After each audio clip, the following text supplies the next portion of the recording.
అంతరిక్షం అంటే ఏంటి? భూమికి ఎంత దూరం నుంచి మొదలవుతుంది? మనకు స్పేస్ అంటే భూమికి చాలా దూరంగా ఉన్న ఖాళీ ప్రాంతాలు అనిపిస్తుంది. కానీ నిజానికి మనం నివసిస్తున్న అట్మాస్ఫియర్ నుంచి స్పేస్‌కి వెళ్ళే చేంజ్ చాలా గ్రాడ్యువల్‌గా జరుగుతుంది. భూమి చుట్టూ గాలి పొర అనేది ఉంటుంది. దీనినే అట్మాస్ఫియర్ అంటాం. మనం పైకి వెళ్తున్న కొద్దీ గాలి డెన్సిటీ తగ్గుతూ ఉంటుంది.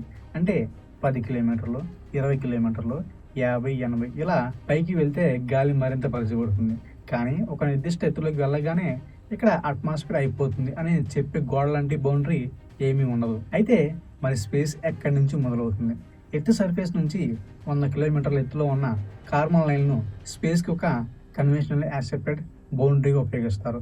అంటే మనం భూమి నుంచి నేరుగా 100 కిలోమీటర్ల పైకి వెళ్తే అక్కడి నుంచి స్పేస్‌గా కన్సిడర్ చేయడం జరుగుతుంది. 100 కిలోమీటర్ల వద్ద గాలి ఒక్కసారిగా మాయమైపోదు. అక్కడ కూడా కొన్ని గ్యాస్ పార్టికల్స్ అనేవి ఉంటాయి. ఇంకా పైకి వెళ్తే వాటి సంఖ్య కూడా తగ్గుతుంది.